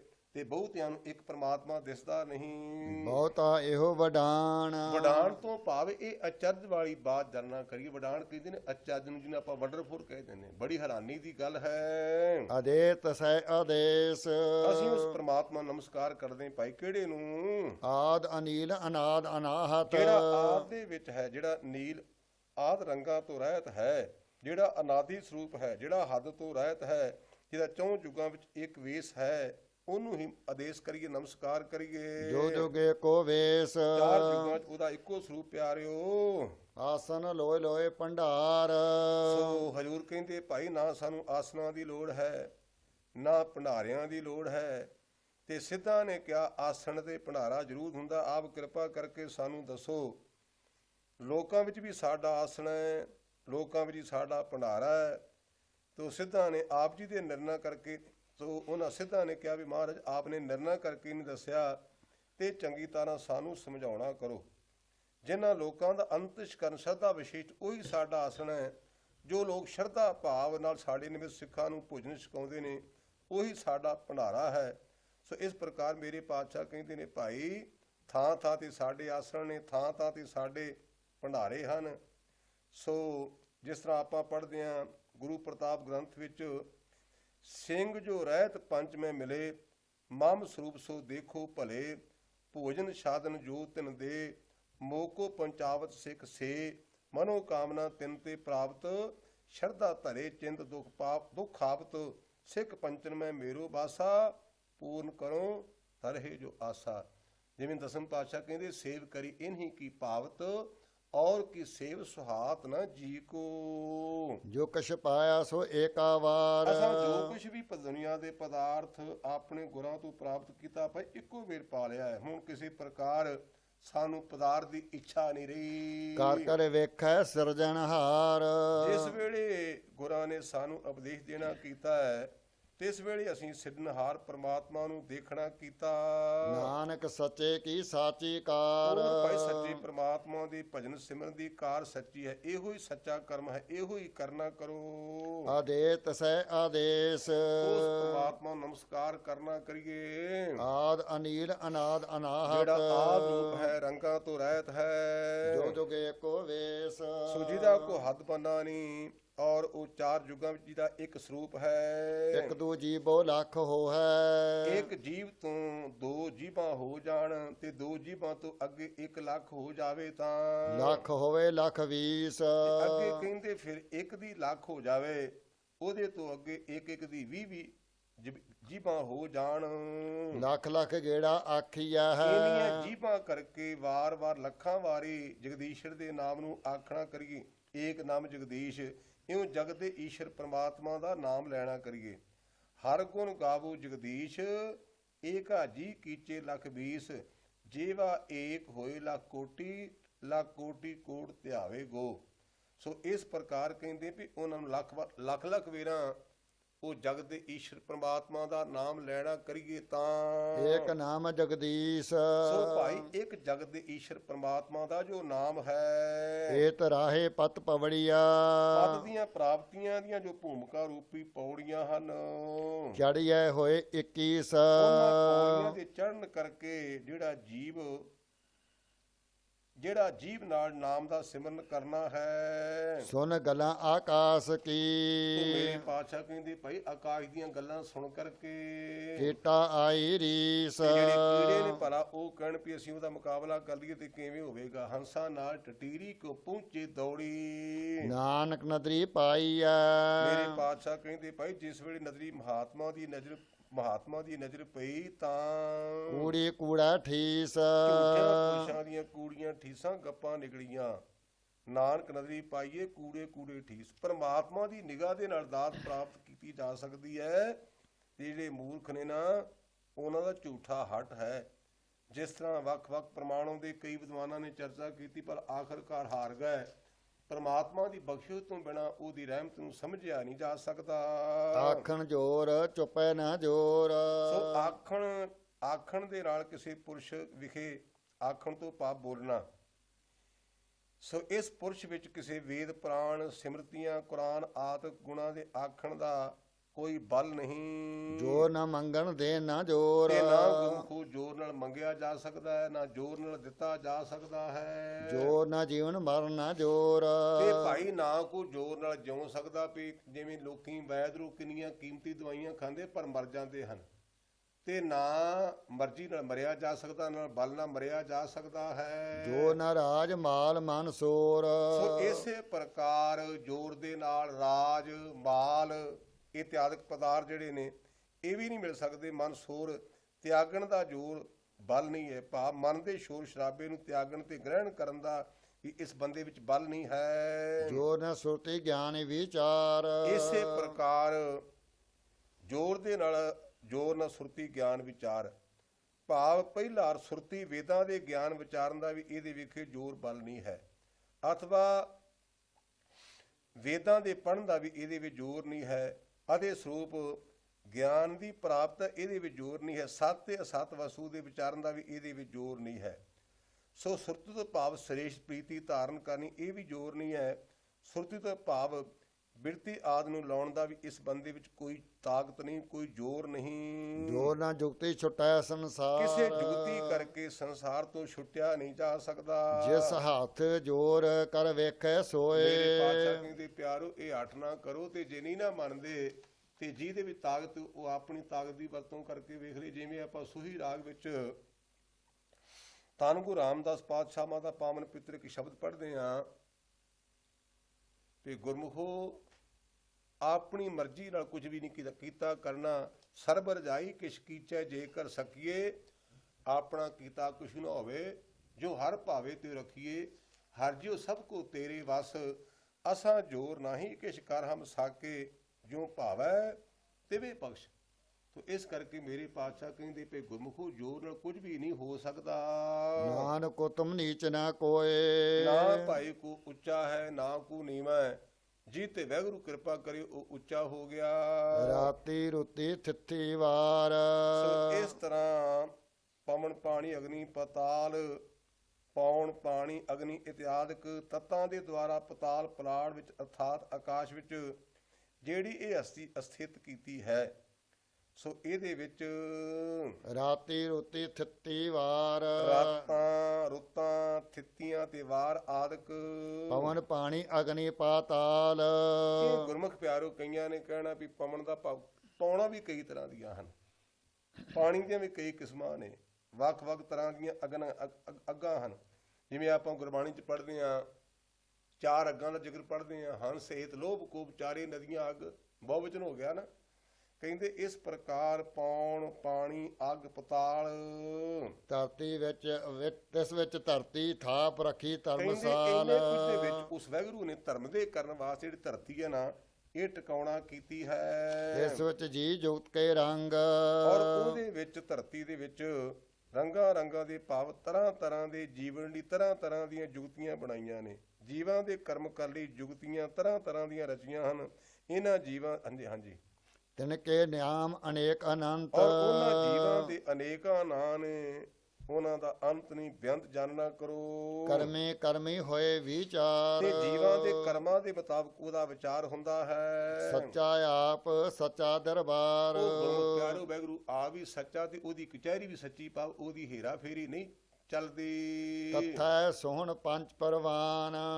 ਸੋ ਤਿੱਥੇ ਤਿਸ ਪ੍ਰਮਾਤਮਾ ਦੇ ਦਰਬਾਰ ਵਿੱਚ ਸ੍ਰੇਸ਼ਟ ਪੁਰਸ਼ ਜੀ ਪਰਮਾਣੀਕ ਹੋਏ ਹਨ, ਨਦਰੀ ਕਰਮ ਪਵੈ ਨਿਸ਼ਾਨ। ਜਿਨ੍ਹਾਂ ਦੇ ਮੱਥੇ ਉੱਪਰ ਪਰਮੇਸ਼ਰ ਦੀ ਕਰਮ ਕਿਰਪਾ ਦਾ ਨਿਸ਼ਾਨ ਪੈ ਗਿਆ। ਕੱਚ ਪਕਾਈ ਉਥੈ ਪਾਏ। ਸੋ ਕੱਚਿਆਂ ਪੁਰਸ਼ਾਂ ਦੀ ਕਚਤਾਈ, ਭਾਵ ਬੰਦਿਆਂ ਦੀ ਮਨਤਾਈ ਤੇ ਪੱਕਿਆਂ ਦੀ ਪਕਤਾਈ, ਪੁੰਨੀਆਂ ਦੀ ਪੁੰਨਤਾਈ ਉੱਥੇ ਪਲੋਕ ਵਿਖੇ ਧਰਮਰਾਜ ਦੀ ਕਚਹਿਰੀ ਵਿੱਚ ਪਾਈ ਜਾਂਦੀ ਹੈ। ਨਾਨਕ ਗਿਆ ਜਾਪੈ ਉਹ ਜਾਏ। ਕਹਿੰਦੇ ਜਿਸ ਵੇਲੇ ਉਹ ਜੀਵ ਪਲੋਕ ਵਿੱਚ ਗਿਆ ਸੀ ਨਾ, ਉਸ ਵੇਲੇ ਚੰਗਾ ਮੰਦਾ ਜਾਣਿਆ ਜਾਂਦਾ ਹੈ। ਉਸੇ ਪਲੋਕ ਵਿੱਚ ਅਗਾਈਆਂ ਲੈਣ ਦੇਣ ਦੀ ਕੋਈ ਲੋੜ ਨਹੀਂ ਪੈਂਦੀ। ਧਰਮ ਖੰਡ ਕਾ ਇਹੋ ਧਰਮ। ਧਰਮਖੰਡ ਕਰਮ ਕਾਂਡੀਆਂ ਦਾ ਇਹੋ ਹੀ ਧਰਮ ਕਹੀਏ ਕਿਹੜਾ ਭਾਈ। ਗਿਆਨ ਖੰਡ ਕਾ ਆਖੋ ਕਰਮ। ਤੇ ਜੋ ਪੁਰਸ਼ ਗਿਆਨ ਕਾਂਡ ਵਾਲੇ ਮਹਾਤਮਾ ਜਾਣੇ, ਉਹਨਾਂ ਦਾ ਕਰਮ ਆਖਣਾ ਕਰੋ, ਅਰਥਾਤ ਉਹਨਾਂ ਦੀ ਨਿਗਾਹ ਕਰੋ ਉਸ ਸੰਸਾਰ ਤੇ ਕਿਸ ਨਿਗਾਹ ਨਾਲ ਵੇਖਦੇ ਹਨ। ਕੇਤੇ ਪਵਨ ਪਾਣੀ ਵਸੰਤਰ। ਸੋ ਕਿੰਨੀਆਂ ਪੌਣਾ, ਕਿੰਨੇ ਪਾਣੀ, ਕਿੰਨੀਆਂ ਅੱਗਾਂ, ਕੇਤੇ ਕਾਨ ਮਹੇਸ਼। ਕਈ ਕਾਨ ਤੇ ਕਈ ਮਹੇਸ਼ ਆਦਿਕ। ਕੇਤੇ ਬਰਮੇ ਘਾੜਤ ਘੜੀ ਸੋ ਹੈ। ਇਉਂ ਗੁਰਮੁਖੋ ਸ਼ਾਸਤਰਾਂ ਵਿੱਚ 11 ਤਰ੍ਹਾਂ ਦੇ ਰੁਦਰ ਲਿਖੇ ਹੋਏ ਨੇ। ਅੱਜ ਏਕ ਪਾਦ, ਇਸੇ ਤਨ ਅਵਰਤਨ, ਪਨਾਕਨ, ਪਨਾਕੀ, ਅਪਰਾਜਿਤ, ਤਰਗੰਬਕ, ਮਹੇਸ਼, ਸ਼ੰਭੂ, ਔਰ ਇਸੇ ਤਰ੍ਹਾਂ ਹਰਨ, ਸ਼ਿਵ, ਵਿਸ਼ਵਾ ਕੱਪੀ। ਸੋ ਕੇਤੇ ਕਾਨ ਮਹੇਸ਼, ਕੇਤੇ ਬਰਮੇ ਘਾੜਤ ਘੜੀਏ। ਤੇ ਸੰਸਾਰ ਘਾੜ ਦੇ ਘੜਨ ਵਾਲੇ ਇਉਂ ਕਈ ਬਰਮਾ ਆਦਿ ਕਹੇ ਜਾਂਦੇ ਹਨ। ਰੂਪ ਰੰਗ ਕੇ ਵੇਸ। ਸੋ ਵੱਖ-ਵੱਖ ਰੰਗਾਂ ਵਾਲੇ, ਰੂਪਾਂ ਵਾਲੇ, ਵੱਖ-ਵੱਖ ਪ੍ਰਾਵਿਆਂ ਵਾਲੇ। ਕੇਤੀਆਂ ਕਰਮ ਭੂਮੀ ਮੇਰ ਕੇਤੇ। ਕਰਮ ਭੂਮੀਆਂ ਵੀ ਕਿਤਨੀਆਂ ਹਨ, ਵੱਖ-ਵੱਖ। ਕੇਤੇ ਧੂਪ ਦੇਸ। ਔਰ ਕਹਿੰਦੇ ਧਰੂਪ ਭਗਤ ਵੀ ਕਿੰਨੇ ਹਨ, ਉਪਦੇਸ਼ ਦੇਣ ਵਾਲੇ। ਕੇਤੇ ਇੰਦ ਚੰਦ ਸੂਰ ਕੇਤੇ। ਸੋ ਕਈ ਇੰਦਰ, ਕਈ ਚੰਦਰਮਾ, ਕਈ ਸੂਰਜ। ਕੇਤੇ ਮੰਡਲ ਦੇਸ। ਇਉਂ ਪਰ ਕਹਿੰਦੇ ਕਈ ਮੰਡਲ ਨੇ ਤੇ ਕਈ ਦੇਸ਼, ਵੱਖ-ਵੱਖ ਦੇਸ਼ ਹਨ, ਜਿਵੇਂ ਮਾਝਾ, ਮਾਲਵਾ ਇਤਿਆਦਿਕ ਆਪਾਂ ਵੇਖਦੇ ਹਾਂ। ਕੇਤੇ ਸਿੱਧ ਬੁੱਧਨਾਥ ਕੇਤੇ। ਸੋ ਕਈ ਭਾਈ ਸਿੱਧ, ਕਈ ਬੁੱਧ, ਕਈ ਨਾਥ। ਕੇਤੇ ਦੇਵੀ ਵੇਸ। ਸਤਿਗੁਰੂ ਪਾਤਸ਼ਾਹ ਦਰ ਅਸਲ ਇਹਦੇ ਵਿੱਚ ਪਰਮਾਤਮਾ ਦੀ ਬੇਨਤਾ ਦਾ ਜ਼ਿਕਰ ਕਰਦੇ ਹਨ। ਸੋ ਇਤਿਆਦਿਕ ਕੇਤੇ ਦੇਵ ਦਾਨਵ ਮੁਨ ਕੇਤੇ। ਆਂਦਾ ਕਿੰਨੇ ਹੀ ਦੇਵਤੇ ਨੇ, ਅਥਵਾ 33 ਕਰੋੜ ਦੇਵਤੇ ਹਨ। ਔਰ ਦਾਨਵ ਰਾਖਸ਼ ਵੀ ਕਿੰਨੇ ਹਨ। ਇਸੇ ਤਰ੍ਹਾਂ ਕਈ ਮੁਨੀ ਵੀ ਕਿਤਨੇ ਹਨ। ਕੇਤੇ ਰਤਨ ਸਮੁੰਦ। ਰਤਨਾਂ ਦੇ ਸਮੁੰਦਰ ਵੀ ਕਿਤਨੇ ਨੇ। ਰਤਨਾਂ ਦੇ ਕਿਤਨੇ, ਰਤਨਾਂ ਦੇ ਜਿਵੇਂ 14 ਰਤਨ ਨਿਕਲੇ ਨੇ, ਉਹਨਾਂ ਦਾ ਆਪਾਂ ਵੇਰਵਾ ਪੜ੍ਹਦੇ ਹਾਂ। ਸ੍ਰੀਮਾਨ ਰੰਭਾ ਬਾਰਣੀ, ਅਮੀ ਸੰਗ ਗਜਰਾਜ, ਦੇਖ ਧੇਨ ਸੱਚੀ ਕਲਪਤਾਰ, ਤਨਕ ਤਨੰਤਰ ਬਾਜ। ਸੋ ਇਸ ਤਰ੍ਹਾਂ ਇਹ ਕਹਿੰਦੇ ਕਈ ਤਰ੍ਹਾਂ ਦੇ ਰਤਨਾਂ ਵਾਲੇ ਸਮੁੰਦਰ ਨੇ, ਕਈ ਤਰ੍ਹਾਂ ਦੇ ਮੁਨੀ ਨੇ, ਕਈ ਤਰ੍ਹਾਂ ਦੇ ਦੇਵਤੇ ਨੇ, ਕਈ ਤਰ੍ਹਾਂ ਦੇ ਦੈਂਤ ਹਨ। ਕੇਤੀਆਂ ਖਾਣੀ ਕੇਤੀਆਂ ਬਾਣੀ। ਸੋ ਇਸੇ ਪ੍ਰਕਾਰ ਕਈ ਖਾਣੀਆਂ, ਜਿਵੇਂ ਆਪਾਂ 14 ਦਾ ਜ਼ਿਕਰ ਪੜ੍ਹਦੇ ਹਾਂ, ਅੰਡਜ, ਜੇਦ, ਸਿੱਧ, ਉਤਪੁਜ। ਸੋ ਇਉਂ ਮੇਰੇ ਪਾਤਸ਼ਾਹ ਕਹਿੰਦੇ ਕਈ ਬਾਣੀਆਂ ਹਨ, ਜਿਵੇਂ ਆਪਾਂ ਪੜ੍ਹਦੇ ਹਾਂ ਪਰਾਪ ਸੰਤੀ ਔਰ ਮਧਮਾ, ਬੈਖਰੀਅਤ ਕਾਦਕ। ਕਈ ਖਾਣੀਆਂ ਸੋਨਾ, ਚਾਂਦੀ, ਤਾਂਬਾ, ਜਿਸਤ, ਸਿੱਕਾ, ਕਲੀ ਆਦਿਕ। ਸੋ ਇਸ ਪ੍ਰਕਾਰ ਕਈ ਖਾਣੀਆਂ ਤੇ ਕਈ ਬਾਣੀਆਂ ਹਨ। ਕੇਤੇ ਪਾਤ ਨਰਿੰਦ। ਔਰ ਇਉਂ ਭਾਈ ਕਿੰਨੇ ਹੀ ਨਰਿੰਦ ਰਾਜਿਆਂ ਦੀਆਂ ਪਾਤ ਪੰਕਤੀਆਂ ਹਨ। ਨਰਿੰਦ ਤੋਂ ਭਾਵ ਹੁੰਦਾ ਨਰਾਂ ਦਾ ਰਾਜਾ ਇੰਦਰ, ਭਾਵ ਰਾਜੇ। ਆਂਦੇ ਕਈ ਰਾਜੇ ਨੇ, ਕਈ ਰਾਜਿਆਂ ਦੀਆਂ ਪੰਕਤੀਆਂ ਹਨ। ਕੇਤੀਆ ਸੁਰਤੀ ਸੇਵਕ ਕੇਤੇ। ਔਰ ਕਿੰਨੇ ਹੀ ਵੇਦ ਦੀਆਂ ਸੁਰਤੀਆਂ ਹਨ ਤੇ ਕਿੰਨੇ ਹੀ ਸੇਵਕ ਹਨ। ਨਾਨਕ ਅੰਤ ਨੇ ਅੰਤ। ਮੇਰੇ ਪਾਤਸ਼ਾਹ ਕਹਿੰਦੇ ਭਲਿਓ ਉਸ ਵਾਹਿਗੁਰੂ ਦਾ ਅੰਤ ਨਹੀਂ। ਗਿਆਨ ਖੰਡ ਮੈਂ ਗਿਆਨ ਪ੍ਰਚੰਡ। ਗਿਆਨ ਕਾਂਡੀਆਂ ਦੇ ਹਿਰਦੇ ਵਿੱਚ ਜੋ ਪਰਮੇਸ਼ਰ ਦਾ ਬ੍ਰਹਮ ਗਿਆਨ ਹੈ, ਉਹ ਬ੍ਰਹਮ ਗਿਆਨ ਦੇ ਪ੍ਰਭਾਵ ਦੁਆਰਾ ਪਹਿਲਾਂ ਜੋ ਸਾਰਾ ਸੰਸਾਰ ਗਿਣਿਆ ਜਾਂਦਾ ਹੈ, ਸੋ ਇਸ ਪ੍ਰਕਾਰ ਇਸ ਨੂੰ ਪਰ ਭਲੀ ਪ੍ਰਕਾਰ ਪ੍ਰਚੰਡ ਚੰਡ ਦਿੱਤਾ, ਭਾਵ ਸਿੱਖਤ ਰੂਪ ਨਿਸ਼ਚੇ ਕੀਤਾ ਹੈ। ਸੋ ਇਸ ਪ੍ਰਕਾਰ ਤਥਾ ਨਾਦ ਬਨੋਦ ਕੋਡ ਆਨੰਦ। ਸੋ ਕਹਿੰਦੇ ਗੁਰਮੁਖ ਪਿਆਰ, ਉਥੇ ਕਈ ਤਰ੍ਹਾਂ ਦੇ ਆਵਾਜ਼ਾਂ, ਮਨੋਦ ਨਾਮ ਖੁਸ਼ੀਆਂ ਦਾ ਹੈ। ਸੋ ਇਸ ਪ੍ਰਕਾਰ ਉਥੇ ਕਈ ਤਰ੍ਹਾਂ ਦੀਆਂ ਆਵਾਜ਼ਾਂ ਆਉਂਦੀਆਂ ਨੇ। ਦਰ ਅਸਲ ਇਹ ਗੁਰਮੁਖ ਅਭਿਆਸੀ ਪੁਰਖਾਂ ਦੀਆਂ ਜਿਹੜੀ ਅੰਤਰੀਵ ਅਵਸਥਾ, ਉਹਦਾ ਜ਼ਿਕਰ ਕੀਤਾ ਪਾਤਸ਼ਾਹ ਮਹਾਰਾਜ ਨੇ। ਫਿਰ ਪੰਕਤੀ ਪੜੋ।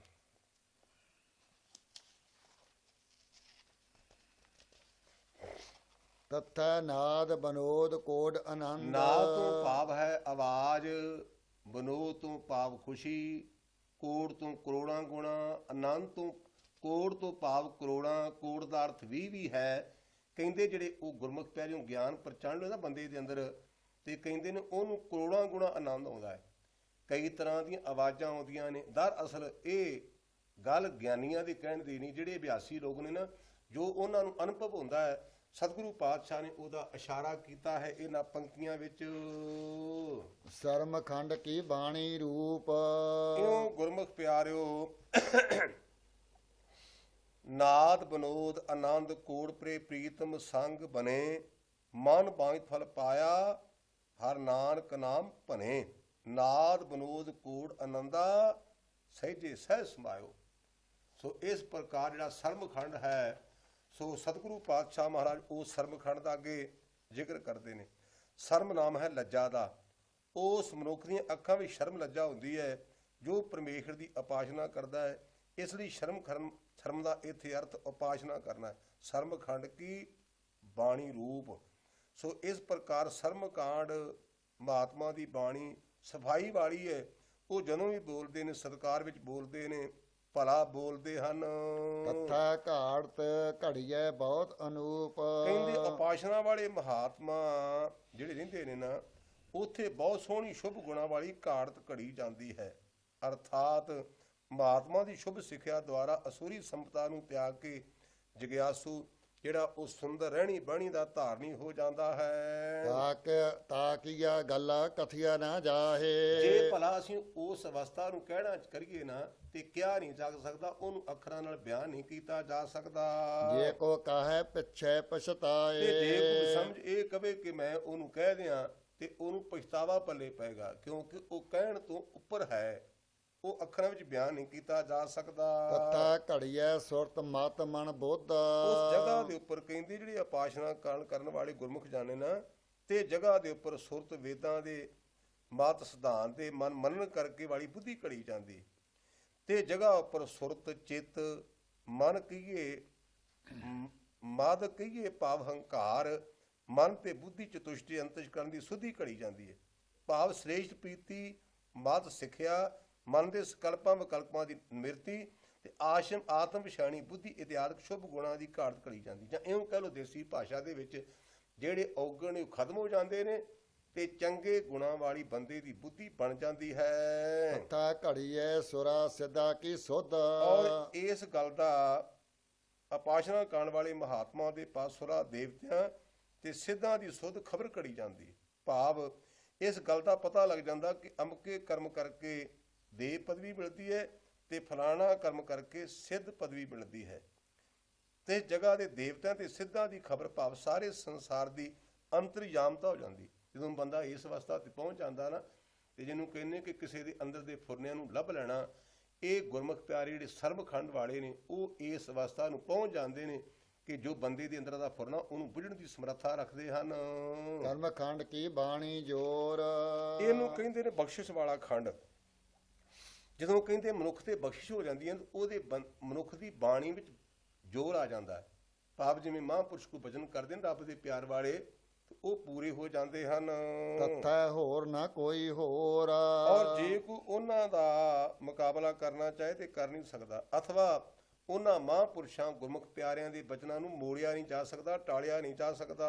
ਤਥਾ ਜੋਧ ਮਹਾਬਲ ਸੂਰ। ਔਰ ਉਹ ਜਗ੍ਹਾ ਜੋਧੇ ਰਹਿੰਦੇ, ਮਹਾਂਬਲੀ ਸੂਰਮੇ ਰਹਿੰਦੇ ਨੇ, ਜੋ ਇੱਕ ਨਾਲ ਲੜੇ। ਮੈਂ ਪਹਿਲਾਂ ਵੀ ਆਪਾਂ ਪੜ੍ਹ ਚੁੱਕੇ ਹਾਂ ਵੀ ਉਹ ਮਹਾਂਬਲੀ ਆਪਣੇ ਮਨ ਨੂੰ, ਆਪਣੇ ਫੁਰਨਿਆਂ ਨੂੰ ਹੋਲ ਲੈਂਦੇ ਨੇ।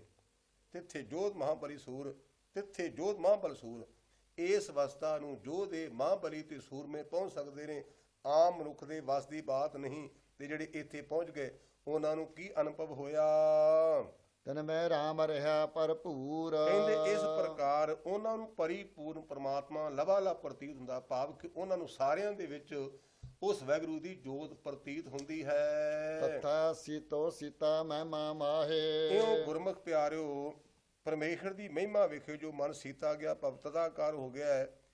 ਇਸੇ ਤਰ੍ਹਾਂ ਇਹ ਉਹਨਾਂ ਗੁਰਮੁਖ ਪਿਆਰਿਆਂ ਦਾ ਮਨ ਉਸ ਪ੍ਰਮਾਤਮਾ ਤਿੱਥੇ ਸੀਤੋ ਸੀਤਾ ਮਹਿਮਾ ਮਾਹੇ, ਭਾਵ ਕਿ ਪ੍ਰਮਾਤਮਾ ਦੀ ਵਡਿਆਈ ਦੇ ਵਿੱਚ ਉਹਨਾਂ ਗੁਰਮੁਖ ਪਿਆਰਿਆਂ ਦਾ ਮਨ ਸੀਤਾ ਗਿਆ ਹੈ। ਤੇ ਜਿਨ੍ਹਾਂ ਦਾ ਸੀਤਾ ਗਿਆ ਹੈ, ਤਾਕੇ ਰੂਪ ਨ ਕਥਨੇ ਜਾਹੇ। ਤਿੰਨਾਂ ਦੇ ਰੂਪ ਨੂੰ ਸਰੂਪ ਨਾਲ ਪ੍ਰਾਪਤ ਹੋਇਆ। ਉਹ ਜਿਹੜਾ ਉਹਨਾਂ ਨੂੰ ਸਰੂਪ ਪ੍ਰਾਪਤ ਹੋਇਆ ਨਾ, ਉਹਨੂੰ ਅਸੀਂ ਕਥਨ ਨਹੀਂ ਕਰ ਸਕਦੇ, ਉਹਨੂੰ ਬਿਆਨ ਨਹੀਂ ਕੀਤਾ ਜਾ ਸਕਦਾ।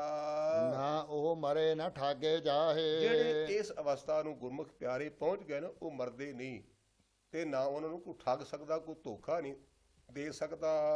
ਜਿਨ ਕਹਿ ਰਾਮ ਵਸੇ ਮਨ ਮਾਹੇ। ਇਹ ਕਿਹਨਾਂ ਦੀ ਗੱਲ ਹੈ? ਕਿਸੇ ਭੇਖ ਦੀ ਬਾਤ ਨਹੀਂ। ਹਜ਼ੂਰ ਕਹਿੰਦੇ ਜਿਨ੍ਹਾਂ ਦੇ ਮਨ ਵਿੱਚ ਪਰਮਾਤਮਾ ਵਸ ਗਿਆ ਨਾ, ਰਾਮ ਤੋਂ ਰਮਿਆ ਹੋਇਆ, ਜਿਨ੍ਹਾਂ ਗੁਰਮੁਖ ਪਿਆਰਿਆਂ ਦੇ ਮਨ ਵਿੱਚ ਰਮਿਆ ਹੋਇਆ ਰਾਮ ਵਸ ਗਿਆ ਨਾ, ਉਹਨਾਂ ਦੀ ਮਹਿਮਾ ਨੂੰ ਅਸੀਂ ਬਿਆਨ ਨਹੀਂ ਕਰ ਸਕਦੇ, ਕਹੀ ਨਹੀਂ ਜਾ ਸਕਦੀ। ਤਥਾ ਭਗਤ ਵਸੈ ਕਹਿ ਲੋ। ਸੋ ਤੇ ਜਗ੍ਹਾ ਛੋਟੇ ਭਗਤਾਂ ਦੇ ਕਿਤਨੇ ਲੋਕ ਸੇਵਾ ਟਹਿਲ ਕਰਦੇ ਨੇ, ਭਾਵ ਉਹਨਾਂ ਗੁਰਮੁਖ ਪਿਆਰਿਆਂ ਦੇ ਕੋਲ ਬੇਅੰਤ ਆਣ ਕੇ ਉਹਨਾਂ ਦੀ ਸੇਵਾ ਕਰਦੇ ਹਨ। ਕਰ ਹੈ ਆਨੰਦ ਸੱਚਾ ਮਨ ਸੋਏ। ਸੋ ਇਸ ਪ੍ਰਕਾਰ ਉਹਦਾ ਸੱਚਾ ਪ੍ਰਮਾਤਮਾ ਨੂੰ ਉਹਦੀ ਸੇਵਾ ਦੇ ਵਿੱਚ ਉਹ ਜੁੜ ਕੇ ਆਨੰਦ ਧਾਰਨ ਕਰਦੇ ਹਨ। ਸਤਖੰਡ ਵਸੇ ਨਿਰੰਕਾਰ। ਇਹ ਸਿੱਧੋ, ਇਹ ਪਰਮੇਸ਼ਰ ਦੇ ਪਿਆਰ ਵਾਲਿਓ, ਉਹ ਨਿਰੰਕਾਰ ਪ੍ਰਮਾਤਮਾ ਪ੍ਰਤੱਖ ਸੱਚਖੰਡ ਸਤ ਸੰਗ ਰੂਪ ਵਿੱਚ ਵਸਦਾ ਜਾਨਣਾ ਕਰੀਏ। ਕਰ ਕਰ ਵੇਖੈ ਨਦਰ ਨਿਹਾਲ। ਔਰ ਇਸ ਪ੍ਰਕਾਰ ਜਿਸ ਵੇਲੇ ਉਪਾਸ਼ਨਾ ਕਾਂਡ ਵਾਲਿਆਂ ਉੱਤੇ ਨਜ਼ਰ ਕਰਕੇ, ਕਿਰਪਾ ਦ੍ਰਿਸ਼ਟੀ ਕਰਕੇ ਵੇਖਦਾ ਨਾ, ਤਾਂ ਉਹਨਾਂ ਨੂੰ ਨਿਹਾਲ ਤੋਂ ਭਾਵ ਉਹਨਾਂ ਨੂੰ ਦੁੱਖਾਂ ਤੋਂ ਰਹਿਤ ਕਰ ਦਿੰਦਾ ਹੈ। ਉਹਨਾਂ ਨੂੰ ਕਿਸੇ ਪ੍ਰਕਾਰ ਦਾ ਕੋਈ ਦੁੱਖ ਰਹਿੰਦਾ ਨਹੀਂ। ਤਥਾ ਖੰਡ ਮੰਡਲ ਵਰ ਪਾਂਡਾ। ਸੋ ਕਹਿੰਦੇ ਨੇ ਇਸੇ ਤਰ੍ਹਾਂ ਉਹ ਗੁਰਮੁਖ ਪਿਆਰੇ ਜਿਹੜੇ ਇਸ ਅਵਸਥਾ ਨੂੰ ਪਹੁੰਚ ਗਏ ਨੇ, ਖੰਡ ਦਾ ਭਾਵ ਤਿੱਥੇ ਖੰਡ ਮੰਡਲ ਵਰ ਪੰਡ, ਤਿੱਥੇ ਖੰਡ ਮੰਡਲ ਵਰ ਪੰਡ, ਉਹਨਾਂ ਗੁਰਮੁਖ ਪਿਆਰਿਆਂ ਨੂੰ 9 ਖੰਡਾਂ ਦਾ ਸਮੁੱਚੇ ਬ੍ਰਹਮੰਡ ਦੀ ਗਿਆਤ ਹੋ ਜਾਂਦੀ ਹੈ। ਜੇ ਕੋ ਕਥਿਤ ਅੰਤ ਨ ਅੰਤ। ਤੇ ਜੇ ਭਾਈ ਕੋ ਮਨੁੱਖ ਉਹਦਾ ਅੰਤ ਕਹਿਣਾ ਚਾਹੇ ਨਾ, ਜੇ ਕਥਿਤ ਅੰਤ ਨਾ ਅੰਤ, ਜੇ ਕਹਿੰਦਾ ਨਾ ਤਾਂ ਉਹਦਾ ਅੰਤ ਨਹੀਂ ਪਾਇਆ ਜਾ ਸਕਦਾ। ਤਥਾ ਲੋ ਲੋ ਆਕਾਰ। ਤਿੱਥੇ ਤਿੰਨਾਂ ਉਪਾਸ਼ਨਾ ਕਾਂਡ ਵਾਲਿਆਂ ਦੇ ਆਕਾਰ ਵਿਅਕਤੀ ਅੰਦਰ ਪਰਮੇਸ਼ਰ ਦਾ ਲੋ ਪ੍ਰਕਾਸ਼ ਹੋ ਜਾਂਦਾ ਹੈ। ਤਿੱਥੇ ਲੋ ਲੋ ਆਕਾਰ, ਉਹਨਾਂ ਗੁਰਮੁਖ ਪਿਆਰਿਆਂ ਦੇ ਅੰਦਰ ਪ੍ਰਮਾਤਮਾ ਦੇ ਆਕਾਰ ਦਾ, ਸਰੂਪ ਦਾ ਪ੍ਰਕਾਸ਼ ਹੋ ਜਾਂਦਾ ਹੈ। ਜਿਵ ਜਿਵ ਹੁਕਮ ਤਵੈ ਤਿਵਕਾਰ। ਜਿਵੇਂ ਜਿਵੇਂ ਪ੍ਰਮਾਤਮਾ ਦਾ ਹੁਕਮ ਹੁੰਦਾ, ਉਸੇ ਪ੍ਰਕਾਰ ਉਹ ਗੁਰਮੁਖ ਪਿਆਰੇ ਕਾਰ ਕਰਦੇ ਨੇ, ਆਪਣੀ ਮਰਜ਼ੀ ਨਹੀਂ ਕਰਦੇ। ਵੇਖੈ ਵਿਗਸੈ ਕਰ ਵਿਚਾਰ। ਵੱਡੇ ਭਗਤਾਂ ਦੇ ਦੁਆਰਾ ਸੇਵਾ ਕਰਨ ਵਾਲੇ ਛੋਟੇ ਜਗਿਆਸੂ ਲੋਕ ਵੇਦਾਂ ਸ਼ਾਸਤਰਾਂ ਦਾ ਵਿਚਾਰ ਕਰਕੇ, ਗੁਰੂ ਸ਼ਬਦ ਦਾ ਵਿਚਾਰ ਕਰਕੇ, ਸਾਤੇ ਸਾਦਾ ਨਿਰਣੇ ਦੀ ਵਿਚਾਰ ਕਰਕੇ, ਆਪਣੇ ਸਵੈ ਸਰੂਪ ਨੂੰ ਵੇਖ ਕੇ ਵਿਗਸੇ ਪ੍ਰਸੰਨ ਹੁੰਦੇ ਨੇ, ਕਿਉਂਕਿ ਉਹਨਾਂ ਨੇ ਆਪਣੀ ਅੰਤਰੀਵ ਅਵਸਥਾ ਉਹਨੂੰ ਪਛਾਣ ਲਿਆ, ਪ੍ਰਭੂ ਦੀ ਪ੍ਰਾਪਤੀ ਹੋ ਗਈ। ਨਾਨਕ ਕਥਨਾ ਕਰੜਾ ਸਾਰ। ਮੇਰੇ ਸਤਿਗੁਰੂ ਪਾਤਸ਼ਾਹ ਕਹਿੰਦੇ ਗੁਰਮੁਖ ਪਿਆਰਿਓ, ਜਿਹੜਾ ਕਥਨ ਕਰਨਾ ਕਰੜਾ ਸਾਰ ਫਲਾਦ ਵਾਂਗੂ ਕਰੜਾ ਹੈ। ਜੀਵ ਦੀ ਬਾਣੀ ਉਹਨਾਂ ਦੇ ਸਮਰਾਟ ਜਸ ਨੂੰ ਕਥਨ ਨਹੀਂ ਕਰ ਸਕਦੀ, ਭਾਵੇਂ ਜਿਵੇਂ ਕਹਿੰਦੇ ਨੇ ਲੋਹੇ ਨੂੰ ਖਾਣਾ ਔਖਾ ਹੈ, ਇਸ ਪ੍ਰਕਾਰ ਮੇਰੇ ਪਾਤਸ਼ਾਹ ਕਹਿੰਦੇ ਨੇ ਜਿਵੇਂ ਲੋਹੇ ਨੂੰ ਕੁੱਟਣਾ ਜਾਂ ਖਾਣਾ ਔਖਾ ਨਾ, ਇਸ ਪ੍ਰਕਾਰ ਉਸ ਅਵਸਥਾ ਨੂੰ ਅੱਖਰਾਂ ਨਾਲ ਬਿਆਨ ਨਹੀਂ ਕੀਤਾ ਜਾ ਸਕਦਾ। ਇਉਂ ਕਰੀਏ। ਜਤ ਪਹਾਰਾ ਧੀਰਜ ਸਨਿਆਰ। ਮੇਰੇ ਪਾਤਸ਼ਾਹ ਕਹਿੰਦੇ ਪਿਆਰਿਆ ਤੂੰ ਇਉਂ ਕਰ, ਭਾਰਾ ਦਾ ਭਾਵ ਹੁੰਦਾ ਜਿਹੜੀ ਭੱਠੀ ਹੁੰਦੀ ਹੈ, ਜਿੱਥੇ ਉਹ ਗੁਰਮੁਖ ਪਿਆਰੇ ਲੋਹੇ ਦਾ ਕੰਮ ਕਰਦੇ ਨੂੰ ਭਾਰਾ ਕਹਿੰਦੇ ਨੇ। ਜਿਤਿੰਦਰੇ ਹੋਣਾ ਭਾਵ ਇੰਦਰੀਆਂ ਨੂੰ ਜਿੱਤੇ ਕੇ ਰੱਖਣਾ, ਇਹ ਪਹਾਰਾ ਭੱਠੀ ਬਣਾਉਣਾ ਕਰੇ। ਧੀਰਜ ਸੁਨਿਆਰ, ਤੇ ਜਿਹੜਾ ਦੁੱਖ ਤੇ ਸੁੱਖ ਦੇ ਬਰਾਬਰ ਦੀ ਅਵਸਥਾ ਹੈ, ਇਹ ਸੁਨਿਆਰਾ ਬਣਾਉਣਾ ਕਰੇ। ਅਹਰਨ ਮਤ ਵੇਦ ਹਥਿਆਰ। ਸੋ ਇਉਂ ਐਰਨ ਮਤ, ਐਰਨ ਦਾ ਉਦਾਹਰਨ ਕਿਉਂ ਦਿੱਤਾ ਵੀ ਜਿਵੇਂ ਕਿਸੇ ਨੂੰ ਕੋਈ ਚੰਗਾ ਕਵੇ, ਕੋਈ ਮਾੜਾ ਕਵੇ, ਕੋਈ ਬੁਰਾ ਕਵੇ, ਕੋਈ ਭਲਾ ਕਵੇ, ਇਉਂ ਬਿਲਕੁਲ ਸਟੇਬਲ ਰਹਿਣਾ, ਬਰਾਬਰ ਰਹਿਣਾ, ਇਹ ਐਰਨ ਬਣਾਉਣੀ ਹੈ। ਵੇਦ ਤੋਂ ਭਾਵ ਗਿਆਨ, ਜਿਵੇਂ ਉਹ ਥੌੜੀਆਂ ਨਾਲ ਸੋਨਾ ਕੁੱਟਦੇ ਨੇ, ਇਸੇ ਪ੍ਰਕਾਰ ਦਾ ਗਿਆਨ ਇਹਦਾ ਹਥਿਆਰ ਬਣਾਉਣਾ ਹੈ। ਭਉ ਖਲਾ ਅਗਮ ਤਪ ਤਾਓ। ਸੋ ਇਉਂ ਭਉ ਖੱਲਾ ਤੋਂ ਭਾਵ ਹੈ ਭਉ ਡਰ ਧਾਰਨ ਕਰਨਾ। ਇਹ ਅੱਗ ਚਮਕਾਉਣ ਵਾਲੀ ਖੱਲ ਭਾਵ ਧੌਂਕਣੀ ਬਣਾਉਣੀ ਹੈ, ਜਿਹਦੇ ਨਾਲ ਹਵਾ ਭਰਦੇ ਨੇ ਨਾ, ਉਹਨੂੰ ਖੱਲਾ ਬੋਲਦੇ ਨੇ। ਪਰਮਾਤਮਾ ਦਾ ਭਉ ਰੱਖਣਾ, ਇਹ ਖੱਲਾ ਬਣਾਉਣਾ ਹੈ। ਔਰ ਦੁੱਖ ਤੇ ਸੁੱਖ ਨੂੰ ਬਰਾਬਰ ਜਰਨਾ, ਇਹ ਭਾਈ ਉਹਨੂੰ ਸੇਕ ਲਾਉਣਾ ਹੈ। ਭਾਂਡਾ ਭਾਉ ਅੰਮ੍ਰਿਤ ਢਾਲ। ਔਰ ਮਨ ਨੂੰ ਭਾਉ ਪ੍ਰੇਮ ਵਿਸ਼ੇਸ਼ਟ ਕਰਨਾ, ਇਹ ਭਾਂਡਾ ਕਠਾਲੀ ਬਣਾਉਣਾ ਕਰੀਏ, ਅਥਵਾ ਤਿਸ ਕਠਾਲੀ ਦੇ ਵਿੱਚ ਅੰਮ੍ਰਿਤ ਰੂਪ ਜੋ ਨਾਮ ਹੈ, ਇਹ ਸੋਨਾ ਢਾਲਣਾ ਪਕਰੇ। ਆ ਮ੍ਰਿਤੂ ਕਰਨ ਵਾਲਾ ਜੋ ਗੁਰੂ ਦਾ ਉਪਦੇਸ਼ ਹੈ, ਇਹ ਸੋਨਾ ਪਾਉਣਾ ਕਰੇ। ਘੜੀਐ ਸ਼ਬਦ ਸਚੀ ਟਕਸਾਲ। ਇਹ ਮੇਰੇ ਪਾਤਸ਼ਾਹ ਕਹਿੰਦੇ, ਹੇ ਸਿੱਧੂ ਜੋਗਿਓ, ਇਹ ਗੁਰੂ ਦੇ ਸ਼ਬਦ ਦੁਆਰਾ ਇਹ ਸੱਚੀ ਟਕਸਾਲ ਵਿੱਚ ਆਪਣੇ ਆਪ ਨੂੰ ਕੱਢਣ ਦਾ ਯਤਨ ਕਰੀਏ। ਗੁਰਮੁਖ ਸੇਵਾ ਘਾਲ ਜਿਨ ਘਾਲੀ, ਤਿਸ ਘੜੀਏ ਸ਼ਬਦ ਸੱਚੀ ਟਕਸਾਲੀ। ਜਿਨ ਕੋ ਨਦਰ ਕਰਮ ਤਿਨ ਕਾਰ। ਇਹ ਜਿਨ੍ਹਾਂ ਤੇ ਉਹਨੇ ਨਿਗਾਹ ਕੀਤੀ ਹੈ ਨਾ ਵਾਹਿਗੁਰੂ ਨੇ, ਉਹਨਾਂ ਨੇ ਇਹ ਕਰਮ ਕੀਤਾ। ਨਾਨਕ ਨਦਰੀ ਨਦਰ ਨਿਹਾਲ। ਮੇਰੇ ਪਾਤਸ਼ਾਹ ਕਹਿੰਦੇ, ਉਹ ਨਦਰੀ ਮਹਾਤਮਾ ਆਪਣੀ ਨਜ਼ਰ ਕਿਰਪਾ ਦ੍ਰਿਸ਼ਟੀ ਕਰਕੇ ਹੋਰਨਾਂ ਜਗਿਆਸੂਆਂ ਨੂੰ ਵੀ ਨਿਹਾਲ ਕਰਦੇ ਹਨ। ਸੋ ਇਸ ਪ੍ਰਕਾਰ ਗੁਰਮੁਖੋ ਇਹ 38 ਪੌੜੀਆਂ ਸੰਪੂਰਨ ਹੋਈਆਂ। ਅੱਗੇ ਮੇਰੇ ਪਾਤਸ਼ਾਹ ਜਿਹੜਾ ਸ਼ਲੋਕ ਹੈ ਇਹਦਾ ਵਰਣਨ ਕਰਦੇ ਨੇ। ਇਹ ਸ਼ਲੋਕ ਗੁਰੂ ਕੀ ਬਾਣੀ 'ਚ 2 ਰੂਪਾਂ ਵਿੱਚ ਆਇਆ ਹੈ। ਇੱਕ ਦੀਨ ਦੁਨੀਆ ਦੇ ਮਾਲ ਗੁਰੂ ਅੰਗਦ ਦੇਵ ਸੱਚੇ ਪਾਤਸ਼ਾਹ ਮਹਾਰਾਜ ਜੀ ਨੇ ਹੋਰ ਰੂਪ ਵਿੱਚ ਬਿਆਨ ਕੀਤਾ, ਉਹ ਦੂਸਰੇ ਪਾਤਸ਼ਾਹ ਮਹਾਰਾਜ ਨੇ ਉਚਾਰਨ ਕੀਤਾ ਹੈ। ਇੱਥੇ ਜਪਜੀ ਸਾਹਿਬ ਦੀ ਪਾਵਨ ਬਾਣੀ 'ਚ ਮੇਰੇ ਪਾਤਸ਼ਾਹ ਸਾਡੇ ਤੇ ਕਿਰਪਾ ਕਰਕੇ, ਸਾਡੇ ਤੇ ਰਹਿਮਤ ਕਰਕੇ ਇਹ ਸਾਨੂੰ ਸਮਝਾ ਰਹੇ ਹਨ।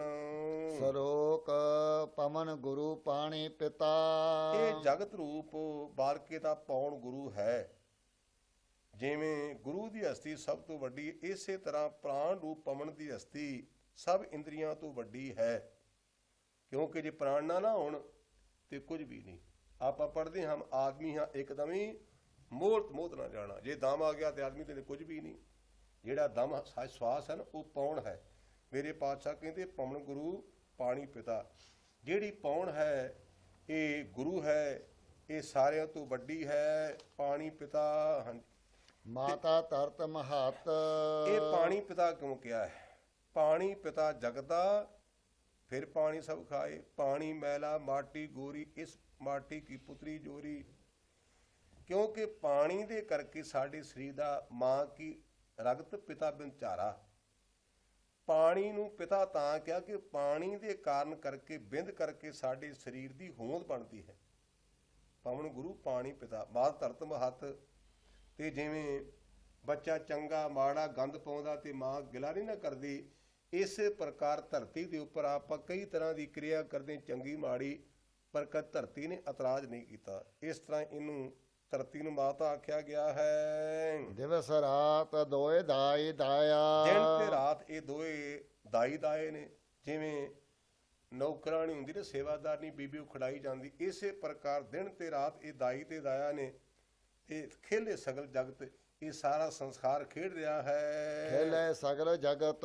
ਇਹ ਸਾਰਾ ਸੰਸਾਰ ਪਈ ਖੇਡ ਰਿਹਾ ਪਿਆਰਿਓ। ਚੰਗਿਆਈਆਂ ਬਰਿਆਈਆਂ। ਜੀਵਾਂ ਦੇ ਚੰਗੇ ਕਰਮ ਤੇ ਬੁਰੇ ਕਰਮ।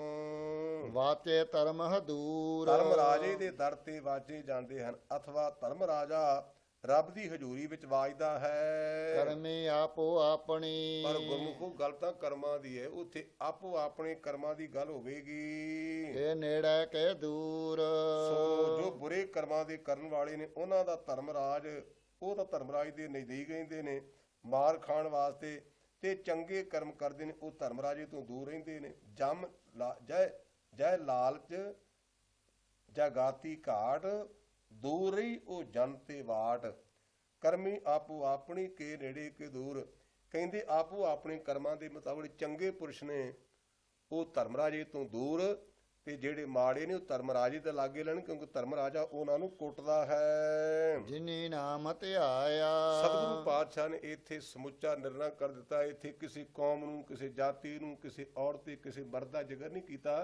ਕਹਿੰਦੇ ਜਿਨ੍ਹਾਂ ਭਾਈ ਪ੍ਰਮਾਤਮਾ ਦੇ ਨਾਮ ਨੂੰ ਜਪਣਾ ਕੀਤਾ, ਜਿਨ੍ਹਾਂ ਨੇ ਵਾਹਿਗੁਰੂ ਨੂੰ ਚੇਤੇ ਕੀਤਾ ਗੈ ਮਸਕਤ ਘਾਲ ਉਹ ਮਸਕਤ ਮਿਹਨਤ ਕਮਾ ਕੇ ਗਏ ਹਨ, ਅਰਥਾਤ ਉਹਨਾਂ ਨੂੰ ਹਾਂਜੀ ਨਾਨਕ ਤੇ ਮੁਖ ਉਜਲੇ ਉਹਨਾਂ ਸੰਸਾਰਕ ਦੁੱਖ ਨਿਵਰਤ ਹੋ ਗਿਆ।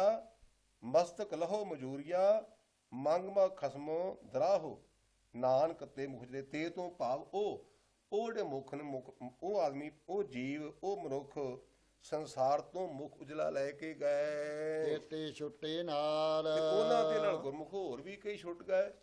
ਸੋ ਸਤਿਗੁਰੂ ਪਾਤਸ਼ਾਹ ਨੇ ਗੁਰਮੁਖ ਹੋਈ ਕਿਰਪਾ ਕੀਤੀ ਹੈ ਕਿ ਜਪਜੀ ਸਾਹਿਬ ਦੀ ਪਾਵਨ ਪਵਿੱਤਰ ਗੁਰਬਾਣੀ ਦੀ ਵਿਚਾਰ ਕਰਨ ਦਾ ਉਪਰਾਲਾ ਕੀਤਾ ਸੀ। ਪਹਿਲਾਂ ਵੀ ਬੇਨਤੀ ਕੀਤੀ ਸੀ ਕਿ ਪੂਰੀ ਦੀ ਗੱਲ ਅਧੂਰਿਆਂ ਤੋਂ ਨਹੀਂ ਕਹੀ ਜਾਂਦੀ, ਲੇਕਿਨ ਸਤਿਗੁਰੂ ਪਾਤਸ਼ਾਹ ਨੇ ਰਹਿਮਤ ਕਰਕੇ ਇਹ ਜਪਜੀ ਸਾਹਿਬ ਦੀ ਪਾਵਨ ਪਵਿੱਤਰ ਗੁਰਬਾਣੀ ਦੇ ਵਿਚਾਰ ਕਰਨ ਦਾ ਅਵਸਰ ਬਖਸ਼ਿਆ ਹੈ। ਸਤਿਗੁਰੂ ਪਾਤਸ਼ਾਹ ਦਇਆ ਕਰਨ, ਭੁੱਲਾਂ ਚੁੱਕਾਂ ਦੀ ਮੁਆਫੀ ਜੀ। ਜਿੰਨੀ ਨਾਮ ਤੇ ਆਇਆ ਗਏ ਮਸਕਤ ਕਾਲ, ਨਾਨਕ ਤੇ ਮੁਖ ਉਜਲੇ ਕੇਤੀ ਛੁੱਟੀ ਨਾਲ। ਵਾਹਿਗੁਰੂ ਜੀ ਕਾ ਖਾਲਸਾ, ਵਾਹਿਗੁਰੂ ਜੀ ਕੀ ਫਤਿਹ।